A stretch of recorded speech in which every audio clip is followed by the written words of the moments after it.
చెప్పంటున్నాను. మీరు ఏ కార్యక్రమం తీసుకోండి చెప్పండి, రైతు బీమా పథకం అని చెప్పంటున్నాను. మీరు ప్రసూతి వైద్య సదుపాయం కొరకు ఏదైతుందో ఒక తల్లికి అండగా నిలవాలి, పాపకు అండగా నిలవాలని చెప్పని కేసీఆర్ కిట్ అమలు చేయాలని పెట్టడం చెప్పంటున్నాను. బలహీన వర్గాలకు అండగా నిలిచే విధంగా, అది ఏ వర్గమే కానివ్వండి కాక మరి తోడు నిలిచే విధంగా కార్యక్రమాలు అమలు చేయాలని పెట్టడం జరిగిందని చెప్పంటున్నా.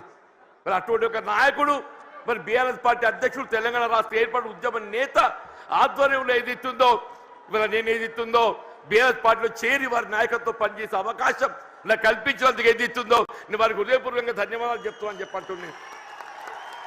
మరి ఏదైతుందో వాస్తవంగా ఇవాళ వేదిక చూస్తుంటే మా మిత్రుడు రమణ గారు గతంలో ఈ ప్రాంతాన్ని ప్రాతినిధ్యం వహించిన శాసనసభ్యుడిగా, పార్లమెంట్ సభ్యుడిగా ఎంపికైండు, శాసన మండలి సభ్యుడు కొనసాగుతుండు. ఇలా వారితో కలిసి పనిచేసే ఒక ప్రయాణం చేసే అవకాశం నాకు లభించాలని చెప్పంటున్నాం.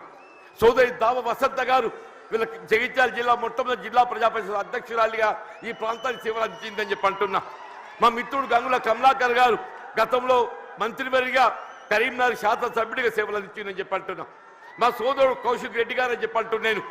మా మిత్రుడు విద్యాసాగరరావు గారి యొక్క తనయుడు సంజయ్, విద్యాసాగరరావు గారి తనయుడు సంజయ్, మరి సంజయ్ అంటే వేరే అనుకునేదని చెప్పంటున్నా. ఆయన ఈ సంజయ్ వేరు, ఈ సంజయ్ ఏదైతుందో అకుంఠిత దీక్షతో ప్రజాసేవ చేయాలనే సంకల్పంతో కేసీఆర్ నాయకత్వం కొనసాగుతున్నట్టు మా మిత్రుడు విద్యాసాగరరావు గారి తనయుడు అని చెప్పంటున్నాం. వీళ్ళ జిల్లా బీఆర్ఎస్ పార్టీ అధ్యక్షుడు విద్యాసాగరరావు గారు మా అందరినీ సమన్వయం చేస్తాను ముందుకు వచ్చినటువంటి ఒక సోదరుడు పల్లా రాజేశ్వరరెడ్డి గారు, ఇంకా వేదికపై ఉన్నటువంటి ఒక శాసన మండలి సభ్యులు, ఇవాళ ఇంకా ఇతర మిత్రులు అందరూ కూడా అందరికీ నేను చేతులెత్తి నమస్కరిస్తానని చెప్పి అంటున్నాను. ఇంతకాలం ఏదైతుందో వాస్తవంగా కేసీఆర్ గారు అంటే నా మొదటి నుండి గౌరవం, ఇద్దరికి వ్యక్తిగతంగా అనుబంధం ఉందని చెప్పి అంటున్నా. మేము ఏదైతుందో విద్యార్థి దశ నుండి మేము కలిసి ప్రయాణం చేసినటువంటి వాళ్ళం. వీళ్ళ భిన్న అభిప్రాయాలు, భిన్న రాజకీయ పార్టీలు, మరి వేదిక ఏదైతుందో మరి కలిసి ప్రయాణం చేయలేకపోయినా కానీ ఇలా అభివృద్ధిలో ఏదైతుందో వారు 2014 తెలంగాణ రాష్ట్రం ఏర్పాటు అయినాడు ఏదైతుందో నేను శాసనసభ్యులు గెలిచానని చెప్పంటున్నా.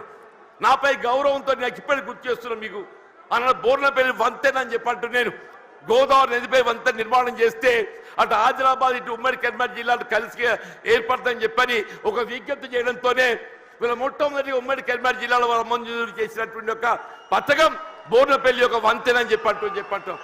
ఇలా అభివృద్ధికి ఏదైతుందో రాజకీయాలు లేవు, అభివృద్ధికి రాజకీయాలు లేవని చెప్పంటున్నా. ఆ విధంగా అభివృద్ధి చేసినటువంటి ఒక మరి గొప్ప నాయకులు ఏదైతుందో మరి కేసీఆర్ గారు అని చెప్పంటున్నాం.